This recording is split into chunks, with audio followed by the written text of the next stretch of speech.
નમસ્કાર દોસ્તો, સ્વાગત છે આપ સર્વનું તમારી પોતાની યુટ્યુબ ચેનલ એટલે કે ઓશન જ્ઞાન લાઈવ ઉપર.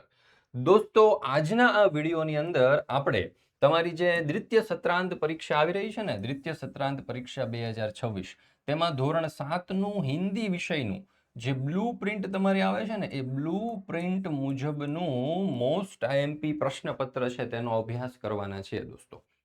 હવે આ જે પ્રશ્નપત્ર છે હિન્દી વિષયનું તે કુલ 80 ગુણનું હોય છે. સવારે 8 થી 11 નો સમય હોય છે અને પરીક્ષા છે તમારી 16/4/2026 ને ગુરુવારના રોજ. તો આ બ્લુ પ્રિન્ટ પ્રમાણેનું મોસ્ટ આઈએમપી, અને આપણે મોસ્ટ આઈએમપી પેપર શા માટે કહીએ છીએ દોસ્તો? કારણ કે આ ક્વેશ્ચન પેપર આપણે બ્લુ પ્રિન્ટ પ્રમાણે તો તૈયાર કરેલું જ છે, પણ સાથે સાથે તમારી જે સ્વઅધ્યયન પોથી છે, એકમ કસોટી છે, ત્રિમાસિક કસોટી છે, ગયા વર્ષના પ્રશ્નપત્ર છે અને પરખ પ્રશ્ન બેંક છે, તેમાંથી જે મોસ્ટ આઈએમપી પ્રશ્નો છે ને તે વીણીને આપણે આની અંદર મૂકેલા છે. એટલા માટે પરીક્ષાની અંદર પૂછાય તે માટે હોટ ફેવરિટ પ્રશ્નો મૂકેલા છે. એટલા માટે જ આને આપણે મોસ્ટ આઈએમપી ક્વેશ્ચન પેપર કહીએ છીએ. દરેક વાલીઓ, વિદ્યાર્થીઓ અને શિક્ષક મિત્રોને ખાસ વિનંતી કે જેટલા પણ વિદ્યાર્થીઓ ધોરણ 3 થી 8માં અભ્યાસ કરતા હોય અને દ્વિતીય સત્રાંત પરીક્ષા આપવાના હોય, તેમના માટે આપણે દરેક વિષયના આ બ્લુ પ્રિન્ટ પ્રમાણેના દ્વિતીય સત્રાંત પરીક્ષાના 5 ક્વેશ્ચન પેપર તૈયાર કરેલા છે. જરૂરથી આ 5 ક્વેશ્ચન પેપરનો અભ્યાસ કરી લેજો. પરીક્ષાની તૈયારી તમારી એકદમ ઈઝી અને સરળ થઈ જશે. તો આવું મટીરિયલ, આવું અસાઇનમેન્ટ, આવા ક્વેશ્ચન પેપર તમને માત્ર ઓશન જ્ઞાન લાઈવ ઉપર જ દોસ્તો ઉપલબ્ધ થશે. તો જરૂરથી આપણી ચેનલને સબસ્ક્રાઇબ કરી લેજો અને દરેકે દરેક વિષયના 5 ક્વેશ્ચન પેપર છે ને તેનો અભ્યાસ કરી લેજો. જો તમે હોશિયાર વિદ્યાર્થી હશો તો તમારે 80માંથી 80 ગુણ લાવવા માટે ઉપયોગી થશે. અને જો તમે નબળા છો ને ખાલી પાસ થવાનું છે તો પાસ થવા માટે પણ તમને રામબાણ એટલે કે બ્રહ્માસ્ત્ર સાબિત થવાનું છે તમારા માટે. ચાલો દોસ્તો, તો શરૂ કરીએ આપણે. પ્રશ્ન નંબર 1, નિમ્નલિખિત પ્રશ્ન કે ઉત્તર संक्षिप्त में लिखिए જેના કુલ 12 ગુણ છે. પહેલો સવાલ, અલ્પાહાર કે સમય कौन नहीं दिखाई दे रहा था? તમને જો જવાબ આવડતા હોય તો કોમેન્ટની અંદર જણાવતા જજો, બરાબર? અને એક સરસ મજાની કોમેન્ટ આપી દેજો મિત્રો, કારણ કે તમારા માટે સરસ મજાના ક્વેશ્ચન પેપર, આપણે ક્વોલિટી ક્વેશ્ચન પેપર તૈયાર કરેલા છે. તો જવાબ આવશે અલ્પાહાર કે સમય ક્રિકેટ ટીમ કા કપ્તાન નહીં દિખાઈ દે રહા થા. અને લાઈક આપવાનું તો ભૂલશો નહીં હો દોસ્તો, કારણ કે 2 દિવસની મહેનત થાય એક ક્વેશ્ચન પેપર તૈયાર કરતા. તો તમારી એક લાઈક જો મળી જશે ને તો ભાઈ મને બહુ આનંદ થઈ જશે કે ભાઈ નહીં, ધોરણ 7ના વિદ્યાર્થીઓ બહુ સપોર્ટ કર્યો મને. ત્યાર પછી બીજું, अपनी हत्या के बारे में शिवाजी ने कौन कौन सी शंकाएं व्यक्त की? तो शिवाजी जानना चाहते थे कि मालवजी उनका वध क्यों करना चाहता था. क्या वह उन्हें मारकर मराठा साम्राज्य का मालिक बनना चाहता था? क्या उन्हें उसे कभी हानि पहुंचाने की कोशिश की थी? क्या उन्होंने कभी राष्ट्र की प्रतिष्ठा पर धब्बा लगाया था? इस प्रकार अपनी हत्या के बारे में शिवाजी ने भिन्न भिन्न शंकाएं व्यक्त की. ત્રીજો સવાલ, મૃત્યુ દંડ કે પહેલે બાલક ને कौन सी भीख मांगी? तो जवाब आवश्य मृत्यु दंड के पहले बालक ने अपनी पूजनीय माता के दर्शन करने की शिवाजी से भीख मांगी. चलो ત્યાર પછી છે ચોથો, अंत में मालवजी ने कौन सी प्रतिज्ञा की? तो अंत में मालवजी ने यह प्रतिज्ञा की कि शरीर में जान रहने तक वह मातृभूमि आवશે, અહીંયા શું આવશે? मातृभूमि की सेवा से पीछे नहीं हटेंगे. 5वां सवाल, अपने घर में आप माता पिता को कौन कौन से काम में मदद करते हैं? તમે તમારા ઘરમાં માતા પિતાને કયા કામમાં મદદ કરો છો? ઘણા બધા વિદ્યાર્થીઓ કહેશે કે હું તો બહુ બધા કામમાં મદદ કરું છું. ઘણા આળસુ વિદ્યાર્થીઓ, મમ્મી કંઈક કહે ને, બટા આ દુકાનેથી લેવા જવાનું છે, દીકરા આ લઈ આવને, દીકરી આ લઈ આવને, દીકરી કચરા પોતા કરી નાખને, મને પેટમાં દુખે છે, મને માથું દુખે છે, મારે લેસન જાજુ છે, બરાબર? આવા બધા બાના કાઢવા વાળા હોય. પણ ખાસ યાદ રાખજો, બરાબર, માતા પિતાએ ચીંધેલું કાર્ય જરૂરથી પૂર્ણ કરવું. આશીર્વાદ મળશે, પરીક્ષામાં પાસ થઈ જશો. ચાલો જુઓ, मैं माँ के कहने पर बाजार से चीजें खरीद लाता हूँ. इन चीजों में शाक सब्जी दवाई फल तथा अन्य वस्तुएं होती है. घर की साफ सफाई में भी माँ की मदद करता हूँ. पिताजी के लिखे पत्र डाक खाने की पत्र पेटी में डाल आता हूँ. धोबी के यहाँ से उनके कपड़े ले आता हूँ. उनके कहने के अनुसार खाने पीने की चीजें लाता हूँ. इस प्रकार घर में मैं अनेक कामों में अपने माता पिता की मदद करता हूँ. ત્યાર પછી છઠ્ઠો સવાલ, हमारे देश के विकास में कौन कौन सी समस्याएं बाधक है? तो જોઈએ उत्तर, हमारे देशवासी अपने यहाँ के कायदे कानूनों का चुस्ती से पालन नहीं करते, लोग हर खराबी के लिए सरकार को दोष देते हैं, वे अपने राष्ट्रीय कर्तव्य निभाने में रुचि नहीं लेते, अधिकारी लोग भ्रष्टाचार करने में नहीं हिचकिचाते, ये सारी समस्याएं हमारी देश के विकास में बाधक है। ચાલો ત્યાર પછી આપણે આગળ જોઈએ પ્રશ્ન નંબર 2। दी गई काव्य पंक्तियों का भावार्थ लिखिए જેના કુલ 6 ગુણ છે। તો અહીંયા આપણને એક સરસ મજાની કાવ્ય પંક્તિ આપેલી છે, એનો આપણે ભાવાર્થ લખવાનો છે। 6 ગુણ માટેનો પ્રશ્ન છે દોસ્તો, બરાબર। તો આવા મોટા મોટા પ્રશ્ન હોય ને તો ખાસ કરી જ લેવાના, અને એમાં આપણે અહીંયા તમે જોઈ શકો છો મોસ્ટ ટાઈમ બી પ્રશ્નો આપીએ છીએ, તો અહીંયા જે પ્રશ્ન આપેલા છે તો ખાસ કરી જ નાખવાના છે, બરાબર। પછી ટાઈમ વધે ને તો ચોપડીમાં આના રિલેટેડ જે પ્રશ્નો હોય ને એ પણ અવશ્ય કરી લેજો। તો જોઈએ, फूल जैसी सुंदर मैं बागों में खिलूंगी, तितली बनूंगी मैं हवा को चूमूंगी, हवा को चूमूंगी नाचूंगी गाऊंगी बेटी हूं मैं। तो જોઈએ આપણે આ સરસ મજાનું ભાવાર્થ। जिस तरह बाग में सुंदर फूल खिलते हैं उसी तरह मैं दुनिया रूपी बगीचे में खिलूंगी और अपने कार्यों से जीवन में सुगंध फैलाऊंगी। जिस तरह तितली हवा में उड़ती है उसी तरह मैं भी प्रगति करती हुई अपनी मंजिल पर पहुंच जाऊंगी। मंजिल पर पहुंचकर मेरा दिल नाच उठेगा और मैं खुश होकर गाने लग जाऊंगी। तो आ रीते આપણે અહીંયા સરસ મજાનું જે ભાવાર્થ છે એ જોઈ શકીએ છીએ। પછી તમારા માટે ખાસ બીજી મહત્વની એક સૂચના છે દોસ્તો, જો કે ભાઈ આપણે આ જે ક્વેશ્ચન પેપર તૈયાર કરેલા છે ને એ ફક્ત ધોરણ 7 માટે જ નથી, પણ ધોરણ 3 થી 8 માં અભ્યાસ કરતા દરેક વિદ્યાર્થીઓ માટે છે કે જે દ્વિતીય સત્રાંત પરીક્ષા 2026 આપવાના છે। અને આ મોસ્ટ આઈએમપી પ્રશ્નો છે ને બ્લુ પ્રિન્ટ પ્રમાણે છે। હવે મોસ્ટ આઈએમપી શા માટે છે? કારણ કે આપણે બ્લુ પ્રિન્ટ પ્રમાણે તો તૈયાર કર્યા છે, પણ એના પ્રશ્નો જે છે ને તમારી સ્વાધ્યાયન પોથી, ત્રિમાસિક કસોટી, પરખ પ્રશ્ન બેંક, ગયા વર્ષના પ્રશ્નપત્ર અને એકમ કસોટીમાંથી લીધેલા છે કે જેમાંથી પ્રશ્નો પૂછાવાની શક્યતા ખૂબ જ વધારે હોય, એટલા માટે આપણે એને મોસ્ટ આઈએમપી પણ કહી શકીએ। કારણ કે આપણે છેલ્લા 5-6 વર્ષથી આ બ્લુ પ્રિન્ટ પ્રમાણેના પ્રશ્નપત્ર અને અસાઇનમેન્ટ બનાવીએ છીએ અને ઘણા બધા પ્રશ્નો એની અંદરથી જ આવે છે દોસ્તો। એટલા માટે આપણે પ્રૂફ સાથે કહી શકીએ, બરાબર, જવાબદારી સાથે કહી શકીએ કે આપણે જે ક્વેશ્ચન પેપર તૈયાર કરીએ છીએ ને વિદ્યાર્થીઓને ખૂબ જ ઉપયોગી થાય છે। તો આવા આપણે ધોરણ 3 થી 8 ના પ્રશ્નપત્ર તૈયાર કરેલા છે, બધા જ વિષયના પ્રશ્નપત્ર તૈયાર કરેલા છે, રેડી ટુ પ્રિન્ટ ફોર્મની અંદર તમને મળી જશે। સીધી તમે એની ઝેરોક્સ કરાવી શકો છો, સોલ્યુશનની સાથે પીડીએફ પણ ઉપલબ્ધ છે, અને એક વિષયની જે પીડીએફ છે ને એની પ્રાઇસ દોસ્તો માત્ર ને માત્ર 60 રૂપિયા છે। કેટલા રૂપિયા છે? 60। એવી રીતે દરેક વિષયની તમે પ્રશ્નપત્ર મેળવી શકો છો, અને એક એક વિષયના 5 ક્વેશ્ચન પેપર છે દોસ્તો। તમારે જેટલી પ્રેક્ટિસ કરવી હોય ને એટલા ક્વેશ્ચન પેપર તમને મળી જશે।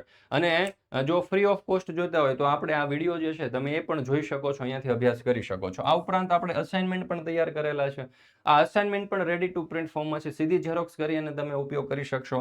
એસાઇનમેન્ટની પ્રાઇસ એક વિષયની માત્ર 150 રૂપિયા છે દોસ્તો, બરાબર। હવે એ મેળવવા હોય ને તો અહીંયા લિંક તમને આપેલી છે નીચે ડિસ્ક્રિપ્શન બોક્સની અંદર, અથવા તો મોબાઈલ નંબર આપેલો છે, વધારે માહિતી માટે આ નંબર ઉપર પણ તમે કોલ કરી શકો છો।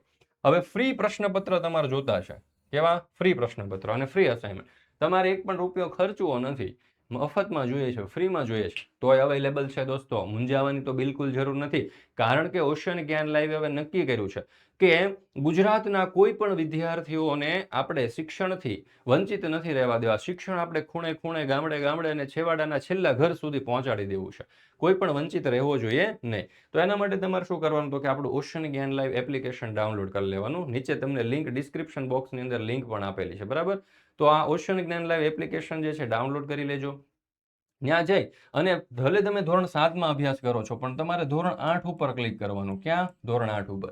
ધોરણ 8 ઉપર ક્લિક કરીને ત્યાં એના ધોરણ 8ના બ્રહ્માસ્ત્ર બેચમાં જોઈન્ટ થઈ જવાનું। તો બ્રહ્માસ્ત્ર બેચમાં જોઈન્ટ થઈ જશો એટલે ધોરણ 7ની દ્વિતીય સત્રાંત પરીક્ષાના બધા વિષયના જે ક્વેશ્ચન પેપર, અસાઇનમેન્ટ કે જે કંઈ પણ ધોરણ 7નું મટીરિયલ હશે ને એ બધું ફ્રી ઓફ કોસ્ટ મળી જશે, અને સાથે સાથે ધોરણ 8નો પણ આખા વર્ષનો અભ્યાસક્રમ દરેક વિષયનો તમને ત્યાં ફ્રી ઓફ કોસ્ટ મળી જશે। સાથે સ્વાધ્યાયન પોથી છે, સ્વાધ્યાય પોથી છે, કે બીજું જે કાંઈ પણ મટીરિયલ આવતું હોય, સ્વાધ્યાય છે, દરેકે દરેક વસ્તુઓ તમને ત્યાંથી અવેલેબલ થઈ જવાની છે।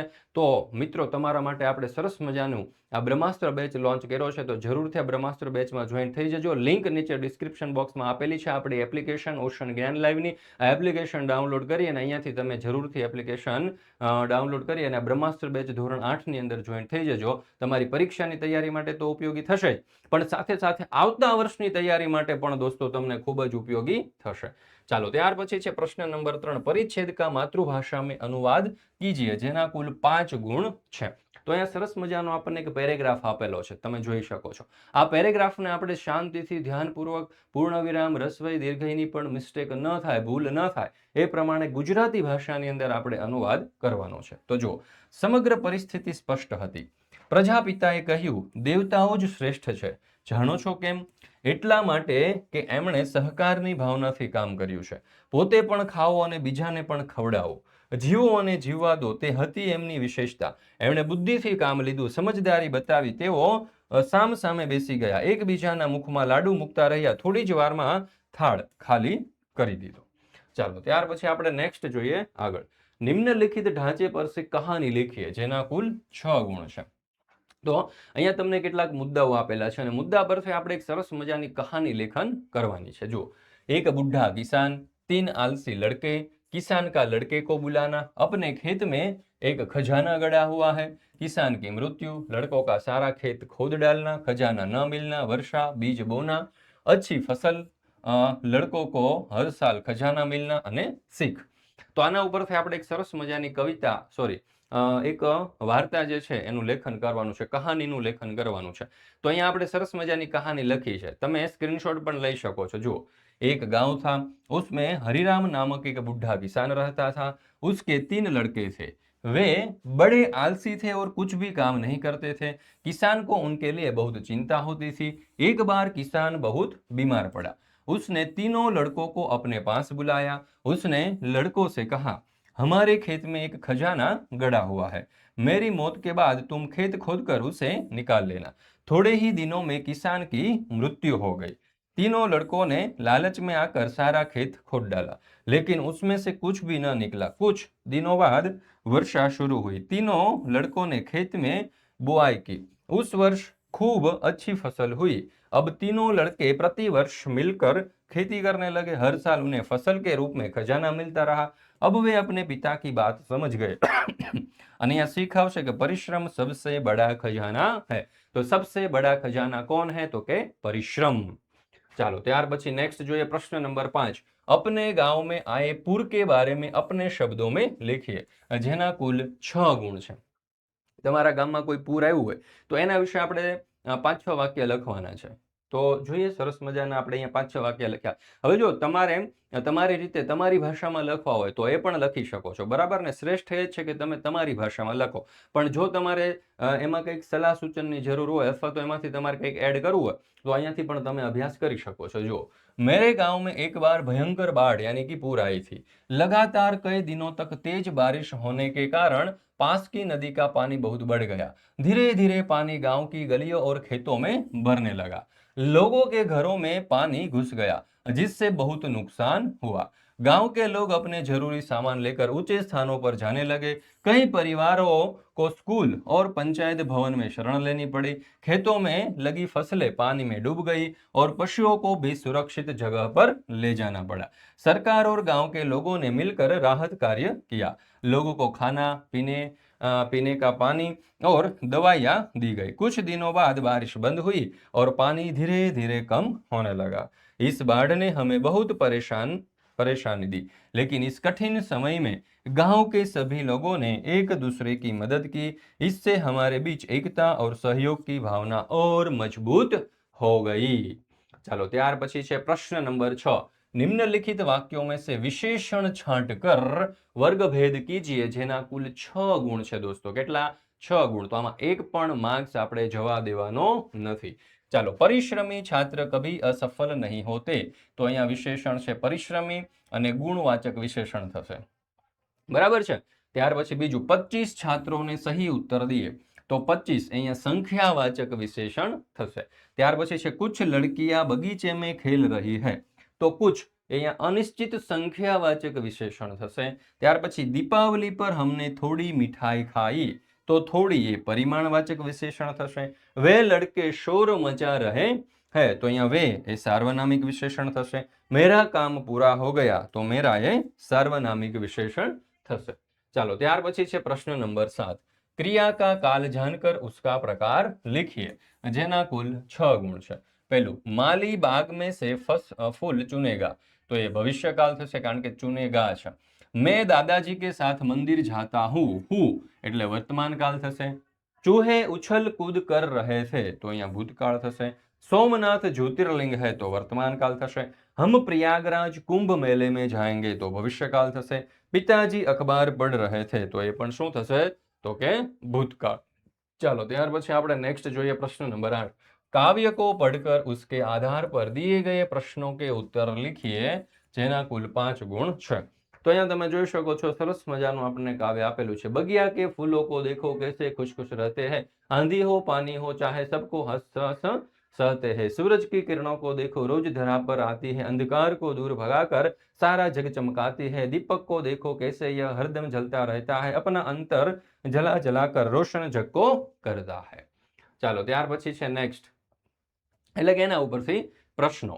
પહેલો સવાલ, फूल कहाँ खिलते हैं तो जवाब આવશે फूल बगिया में खिलते हैं। બીજું, सूरज हमें क्या देता है तो सूरज हमें किरणें देता है जो अंधकार को दूर कर सारा जग चमकाता है। धरा का समानार्थी शब्द लिखिए तो ધરાનો સમાનાર્થી શબ્દ શું થશે તો કે પૃથ્વી। ચોથું, दीपक हमें क्या सिखाता है तो दीपक हमें सिखाता है कि हमें अपना बलिदान देकर दूसरों का जीवन रोशन करना चाहिए, यह निस्वार्थ सेवा की प्रेरणा देता है। પાંચમો સવાલ, इस कविता को योग्य शीर्षक दीजिए तो प्रकृति की सीख એવું આપણે સરસ મજાનું શીર્ષક અહીંયાથી આપી શકીએ। ત્યાર પછી ધોરણ 7ના વિદ્યાર્થીઓ માટે આપણે એક બ્રહ્માસ્ત્ર બેચ લોન્ચ કરી છે। હવે જો ધોરણ 7ના વિદ્યાર્થીઓ જે આવતા વર્ષે ધોરણ 8ની અંદર આવશે ને એના માટે આપણે ખાસ બ્રહ્માસ્ત્ર બેચ લોન્ચ કરી છે। ભલે અત્યારે તમે ધોરણ 7માં અભ્યાસ કરો છો પણ ધોરણ 8ના બ્રહ્માસ્ત્ર બેચમાં તમારે અત્યારથી જોઈન્ટ થઈ જવાનું છે, કારણ કે અત્યારે તમે ધોરણ 8ના બ્રહ્માસ્ત્ર બેચમાં જોઈન્ટ થઈ જશો તો ધોરણ 7નું જે પરીક્ષા દ્વિતીય સત્રાંત પરીક્ષા તમારી છે ને એના માટેના દરેક વિષયની જે ક્વેશ્ચન પેપર છે, અસાઇનમેન્ટ છે એ તમને ફ્રીમાં મળી જશે, એનો રિવિઝન પણ તમને ફ્રીમાં મળી જશે અને ધોરણ 8નો પણ સંપૂર્ણ અભ્યાસક્રમ આપણે એકદમ ફ્રી ઓફ કોસ્ટ તમને આપવાના છે, બરાબર, જેની અંદર તમને દરેક ચેપ્ટરના સંપૂર્ણ સમજૂતી છે, સ્વાધ્યાય છે, ગાલા સ્વાધ્યાય પોથી છે, સ્વઅધ્યયન પોથી છે, આ બધી જ વસ્તુઓ તમને મળી જવાની છે। તો જરૂરથી આપણા આ બ્રહ્માસ્ત્ર બેચની અંદર ધોરણ 8ના જોઈન્ટ થઈ જજો। ત્યાં તમને ધોરણ 7નું દ્વિતીય સત્રાંત પરીક્ષાની તૈયારી માટે સરસ મજાનું મટીરિયલ પણ મળી જશે। તો દરેક દોસ્તોને મિત્રોને ખાસમ ખાસ વિનંતી છે કે જરૂરથી જોઈન્ટ થઈ જવું। ચાલો ત્યાર પછી છે પ્રશ્ન નંબર 9। दिए गए शब्दों के आधार पर कहानी को चुटकुलों का निर्माण कीजिए જેના કુલ 8 ગુણ છે। એમાં છે પહેલું सोना। तो टीचर कहते हैं पढ़ाई छोड़कर हर वक्त सोते क्यों रहते हो तो पप्पू कहता है क्योंकि सपनों में तो मैं टॉपर हूँ मैम। उत्तर, तो એના ઉપરથી આપણે ચુટકુલો આવી રીતે બનાવી શકીએ। दादाजी कहते हैं 4 वर्ष के पोते से तुम इस प्रश्न का उत्तर बता सकते हो। पोता कहता है दादाजी क्या प्रश्न की भी उत्तर दिशा होती है। ત્યાર પછી આપણે જોઈએ આગળ પ્રશ્ન નંબર 10। दिए गए भावपत्रक के आधार पर प्रश्नों के उत्तर लिखिए જેના કુલ 7 ગુણ છે। તો અહીંયા જો હોટલ બચ્ચા પાર્ટીનું આપણને મેનુ આપ્યું છે। અહીંયા વસ્તુ એ છે ગુજરાતી થાળીના 65 રૂપિયા, આલુ મસાલાના 25, મટર પનીરના 35, પુલાવના 40, નાનના 8, સેન્ડવિચના 7, આઈસ્ક્રીમના 20 અને કુલ 200 રૂપિયા, बराबर। तो એના ઉપરથી છે પહેલો સવાલ, आलू मसाला और मटर पनीर दो सब्जियों का दाम कितना होगा तो जो आलू मसाला का 25, मटर पनीर का 35, दोनों का मिला के होगा 16 એટલે કે 60 રૂપિયા થશે। બીજો સવાल, राजू ने 65 रुपए दिए तो उससे क्या खाया होगा। चलो 65 रुपए में क्या खाया होगा तो उसने गुजराती थाली खाई होगी क्योंकि उसका दाम ₹65 है। ત્યાર પછી ત્રીજો સવાલ, आलू मसाला सब्जी में कौन सी चीज सबसे जरूरी होती है। सबसे जरूरी चीज तो आलू सबसे जरूरी, कारण के आलू मसाला है तो एनी अंदर आलू સૌથી जरूरी है। 15 रुपए में क्या क्या खा सकते हैं तो सैंडविच 7 रुपए की है, नान 8 रुपए की है, तो सैंडविच और नान हम दोनों 15 रुपए में खा सकते हैं। इस बिल में होटल का क्या नाम है तो होटल का नाम है होटल बच्चा पार्टी। ત્યાર પછી छठू, पुलाव और नान मिलाकर कितने रुपए के होंगे। पुलाव 40 रुपए का, नान 8 रुपए का, दोनों मिलाकर हो गए 48 रुपीज। 35 रुपए में क्या खा सकते हैं तो मटर पनीर खा सकते हैं। क्या खा सकते हैं मटर पनीर। प्रश्न नंबर 11, दी गई समय सारणी के आधार पर प्रश्नों के उत्तर लिखे જેના કુલ 7 ગુણ છે। तो અહીંયા તમે જોઈ શકો છો 6 बजे दांत साफ करना, नित्यक्रम नहाना धोना, 7 बजे चाय नाश्ता, 10 बजे भोजन करके स्कूल जाना, 10:30 से 5 स्कूल में पढ़ाई करना, 5:30 से 6:30 खेलना, 7:30 बजे भोजन, 8 से 9 गृह कार्य, 9 से 10 मनोरंजन तथा शयन। હવે એના ઉપરથી આપણે જોઈએ પ્રશ્નો। એમાં પહેલો સવાલ, સમય સારણી के आधार पर बताए बताइए कि गृह कार्य कितने समय तक की जा सकती है? तो 8 से 9 बजे तक की जा सकती है। बीजू, समय सारणी के आधार पर आपको पाठशाला में कितने घंटे रहना पड़ेगा? तो 6.5 घंटे रहना पड़ेगा। कितने घंटे? 6.5 घंटे। आप खेलने कब जाते हैं? तो कब जाते हैं भाई हम खेलने? એટલે કે આ સમય સારણીમાં તો કે 5:30 बजे। आप कितने बजे शयन करते हैं? तो 10 बजे शयन करते हैं। नाश्ता करने का समय क्या है? तो सुबह 7 बजे का है। समय सारणी के आधार पर 6 बजे कौन सी प्रवृत्ति की जाती है? तो दांत साफ करना, नित्यक्रम और नहाना धोना। 7वां, आपको पूरे दिन में कौन सी प्रवृत्ति सबसे अच्छी लगती है? तो जवाब आवशे खेलने। खेलने की प्रवृत्ति सबसे अच्छी लगती है। दिए गए विषय पर पत्र लेखन कीजिए, जेना कुल 6 गुण है। पहलू, जीवन में पेड़ का महत्व समझाते हुए अपने मित्र को पत्र लिखिए। तो प्रिय मित्र रवि, सप्रेम नमस्कार। आशा है कि तुम स्वस्थ और खुश हो। आज मैं तुम्हें जीवन में पेड़ों के महत्व के बारे में लिख रहा हूँ। पेड़ हमारे जीवन के लिए बहुत जरूरी है। वे हमें शुद्ध हवा यानी कि ऑक्सीजन देते हैं, जिससे हम सांस ले पाते हैं। पेड़ की वर्षा लाते हैं, गर्मी को कम करते हैं और धरती को हरा भरा बनाते हैं। इनसे हमें फल, फूल, लकड़ी और दवाइयाँ भी मिलती है। पेड़ पक्षियाँ और जानवरों का घर होता है। अगर पेड़ नहीं होंगे तो वातावरण भी खराब हो जाएगा। इसलिए हमें पेड़ लगाने चाहिए और उनकी देखभाल भी करनी चाहिए। आओ हम मिलकर संकल्प लें कि हर साल कम से कम एक पेड़ जरूर लगाए। तुम्हारा मित्र अजय। ચાલો, ત્યાર પછી નેક્સ્ટ એના અથવામાં આપણને બીજો પત્ર આપ્યો છે કે જન્મદિન પર બધાઈ દેતે હુએ પત્ર લખીએ। તો જન્મદિવસનો બધાઈ દેતો પત્ર અહીંયા તમારી સમક્ષ આપણે રજૂ કરેલો છે, તમે સ્ક્રીનશોટ લઈ શકો છો દોસ્તો। તો જરૂરથી સ્ક્રીનશોટ લઈ લેજો, તમારી પરીક્ષાની તૈયારી માટે તમને દોસ્તો ખૂબ જ ઉપયોગી થશે। મિત્રો, ધોરણ 7નું હિન્દી વિષયનું બ્લુ પ્રિન્ટ પ્રમાણેનું મોસ્ટ આઈએમપી પ્રશ્નપત્ર આપણે અહીંયા પૂર્ણ કરીએ છીએ। પણ દોસ્તો તમને ખબર છે ને કે ભાઈ આપણે અહીંયા ચેનલ ઉપર ધોરણ 7ના દરેક વિષયના બ્લુ પ્રિન્ટ પ્રમાણેના મોસ્ટ આઈએમપી ક્વેશ્ચન પેપર મુકાઈ ચૂક્યા છે। તો જરૂરથી તેનો પણ અભ્યાસ કરી લેજો। લિંક તમને નીચે ડિસ્ક્રિપ્શન બોક્સની અંદર મળી જશે। સાથે સાથે આપણી એપ્લિકેશન પણ ડાઉનલોડ કરી લેજો। એપ્લિકેશન પણ તમારા દોસ્તો માટે, વિદ્યાર્થીઓ માટે ખૂબ જ ઉપયોગી સાબિત થશે। અને દરેક વિષયના 5-5 ક્વેશ્ચન પેપર છે દોસ્તો, બરાબર? તો એક એક નહીં પણ 5-5 ક્વેશ્ચન પેપરનો અભ્યાસ કરી લેશો તો તમને ચોક્કસથી ફાયદો થશે। કેવી રીતે? ચોક્કસથી ફાયદો થશે। મિત્રો, મળીશું આપણે એક નવા વિષયના બ્લુપ્રિન્ટ પ્રમાણેના મોસ્ટ આઈએમપી ક્વેશ્ચન પેપરના સચોટ અને સંપૂર્ણ સોલ્યુશન સાથે।